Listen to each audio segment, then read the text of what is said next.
All right, my friends, let's play with some macro data. 4 questions. First one, what is the most recent year-over-year percent delta for the CPI? Um, if you're trading with me right now and you didn't know that, I would cry a little bit. How do you get that? A few different ways. First, you can just go straight to the Market Observatory website. I have it right on there. You can go to FRED, and in fact, on the front page of their site, they have the number. Or if you want to get fancy schmancy, you can download the data. PC1, it gives you year-over-year percent change. You download it up through at this time, which is September 30th. August 1, 2.9. All right, 2.9. Question number two. What was the 3-month percent delta of the CPI in August 2025? All right, so that's again the most recent number, August 2025. We have to compute the 3-month delta. Now, unfortunately, you can't do this directly on FRED. What you can do on the GUI is you can convert monthly to quarterly, quarterly to annual, etc. But that would be aggregating by that calendar bucket, but it wouldn't be this rolling 3-month. You could do end of period, but that would only be lucky enough if you have it at this data point. So surefire way to get to it is to go to Excel. Too ugly. Let me put it to there. All right, so let's see if we can zoom in. You're going to put your FRED ticker, CPIAUCSL. Now, how do you get that? Again, you just go to the front page of FRED and you can find that stuff. We can see that here. Move that over, boom, and it's right there. Easy peasy, lemon squeezy. You got CPI, AUCSL. You could copy that, put that in here. Boom. Lynn, I don't want to make any transformations. If you don't remember, what are the transformations monikers possible? Go to Fred, go to data manipulations, and it gives you all the stuff you need. So levels, no transformation, LIN, M for monthly. And I just pulled from January 1st, 2024. You technically don't need that much data, but I did that, hit get data, boom, boom, boom, boom, boom, boom, boom. All right, now we have indices. We want to compute a 3-month, as it says here, a 3-month percent delta. So I had to do a percentage change. You know how to do percentage change, right? New divided by old minus 1 times 100, or new minus old divided by old. But I wanted 3 months. Now here's where people trip up. Like, okay, well, that's 1 month, 2 month, 3 month. So what I'm going to do is I'm going to do this 1 month divided by 2, 3, that minus 1. Not quite. Not quite. Not quite. Think about the way that you count, right? Number lines start at 0. Number lines don't start at 1. So if you really want to play with this, then this is like the first observation. Pardon me, that's a 0. That's the first. That's the second. That's the third. If ever you get something like that set up, go over here, home. You can change the value, right? So it's 3. If you go over here, highlight that, get a different number of decimals. Look at that. We're actually learning something. So what I want to do with the number line is start at time period 3, that click, that's the end of that third period. And I want to do the change between the third and the second. And the change between the first and the second. And the change between the 0 and the first. I don't know why I'm making that sound. But that's 3 bubbles, 3 leaps, 3 months of change. To get to 3 months of change, you actually need to touch 4 months. The 0, 1, 2, and 3. So the formula would actually be August divided by May. August divided by May. B27 divided by B24 minus 1 is 0.87%. Okay, next up, question 3. Compute the year-over-year percent delta CPI minus year-over-year percent delta CPI core. Okay, so now core is X food and energy. Core means take that basket that the BLS computes and tracks every month and subtract out 2 of the line items, the food and energy components. That's what we call core. Find the month when core inflation outpaced headline inflation by the most. All right, so we're taking the headline minus the core and find the month when the core outpace the headline by the most. So we're doing a little bit of math. We're subtracting.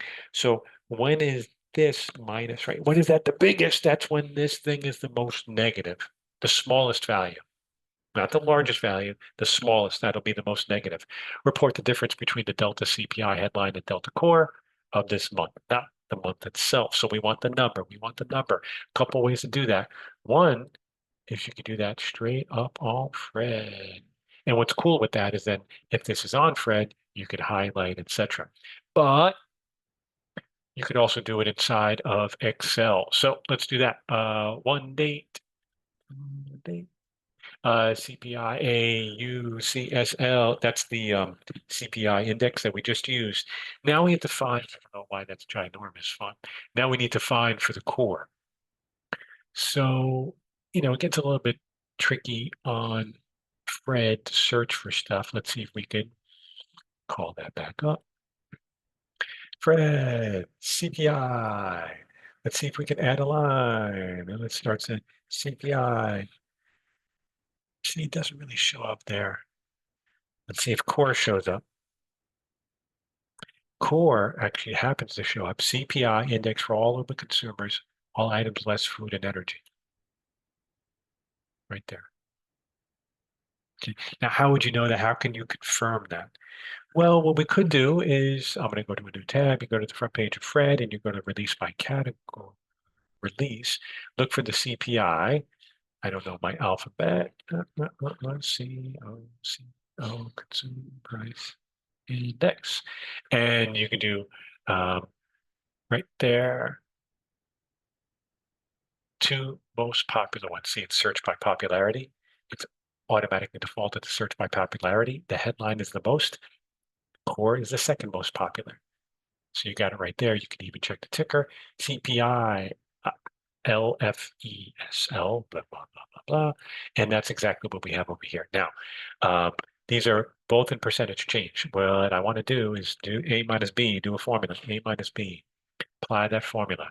What did that do? That took the percentage change from a year ago and the CPI headline minus the percentage change from a year ago CPI core. That's exactly what the instructions wanted you to do. And now what you could do is find July 2009. That's where it's the most negative. Okay, so, or thereabouts, I might have put it. So one date CPI, that's a ticker we just found. PC1, PC1, that's for the percentage change. Remember, if you cannot remember that, go to data manipulations and it shows it right there. PC1, percent change from a year ago. It's monthly data. Now, the way that it's phrased, it doesn't tell you to restrict the data series at all, which means you look at as much as possible. So you could leave that one blank if you want to. You pull that down, get data, and you get a value, value 2. That's the way it defaults by name. And then the date. I went ahead and I highlighted all that. I turned it to a table. When you click it, table design pops up. I'm calling that table 1. Okay, now what I wanted to do was compute the difference. That's the CPI minus the headline minus the core. That's the object that is telling us to create. So what I want to do is search all across there. At A's. Why do I have at A's? Well, unfortunately, the core did not exist. Record keeping back in 1948. If you can see over here, scroll on down, it only started right there, 1958. If you scroll up to the graph, that's around where it started. The Fred graph automatically will trim it to a balanced panel for you. If you want to get this done fast, what you could do is just go ahead here and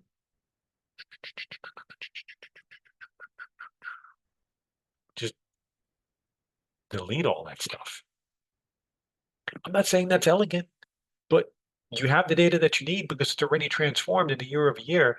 You get rid of anything that's an NA. You could. If we want to be a little bit more elegant, one way to do this is with minifs, M-I-N-I-F-S. That's a min operator, M-I-N, which we've done before. If operator, which we've done before. Conditional statement.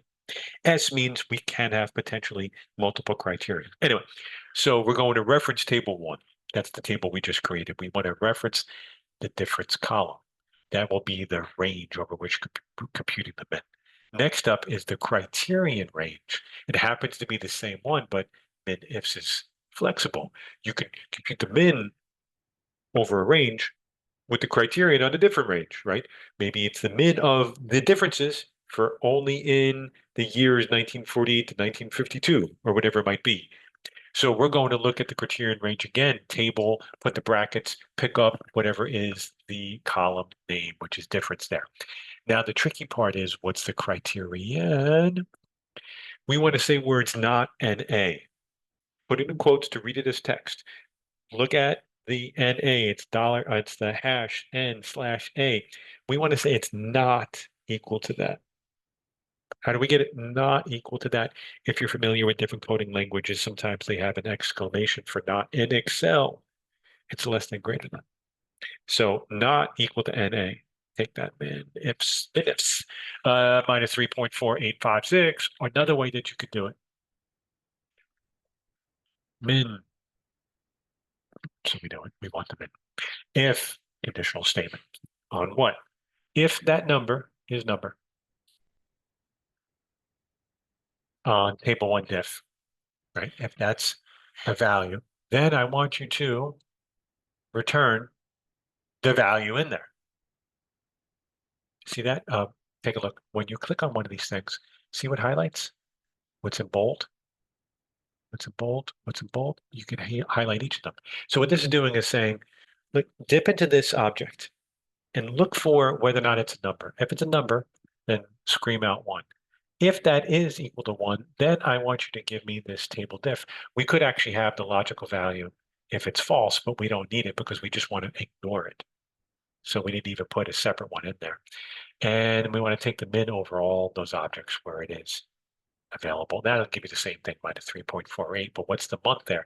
In the question, you had to report the value, but if you wanted to know the month, we can do an index match. So start at the middle over here, match for me, I8. So find for me minus 3.48. In table one, difference column, match that exactly. 0 means match exact. If you don't remember that, when you go through, you need to get to that point, you just see the options that are available. You click on it and then you hit tab and picks it.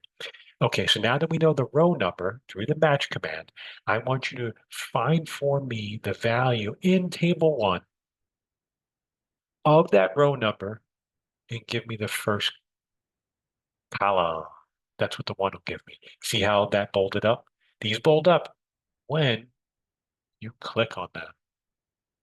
And that is 7 point, pardon me, July 1st, 2009, which is exactly what we were saying over here. All right, very good, very good, very good. One more. Question 4, didn't mean to rhyme. Find the year-over-year percent delta CPI in August 2025. Use the entire data set. If I didn't tell you to use the entire data set, you should know to use the entire data set. What fraction of the monthly observations had rates of change within 0.5 standard deviation of this value? You may use hard inequalities, meaning less than, not less than or equal than, greater than, not greater than or equal to make your computation. So we need a few things. First, we need the August 2025 value. So what you could do is just grab all that data and you could just go down, find the last one. Or what you can do is find for me the one with the maximum date. Find me the row of the one in the maximum date, and then find me the value of that row, which has the maximum date. So the max of table 2 date. Oh, by the way, click on this. Table design pops up. I call that table 2. Really creative, like. Find the max table 2 date. Okay. So whatever is that value, it's going to give you a number of the maximum date, which will be the most recent one. I want you to match that. Remember, matching was finding the row numbers. Where? Well, in the dates, in table 2 dates. So I want you to find me that row number for the maximum date in the date column and match it for me exactly. And then what I want you to do is look up that row number for the maximum date. And that row number, I don't want you to give me the date. I want you to give me the value. So in table 2, we're going to look up the value.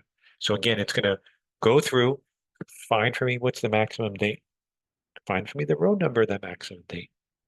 And then it's going to, through index, look down the table for that row and pick out the value column. And that is 2.93922, 2.93922, in case you're wondering how I do that. In Windows, at least, control arrow up, control arrow down, control arrow up, and over. Okay, so now don't forget, what are we doing? We found the most recent value. Now I need the standard deviation, stdev.s, on what? Table 2, not on the date, but on the value. Okay, make sure you got the hard brackets for the value. Now what I want to do is create a couple of bounds. I want to go ahead and I want to pick out the most recent value plus 1/2 of that standard deviation, and the most recent value minus 1/2 of standard deviation.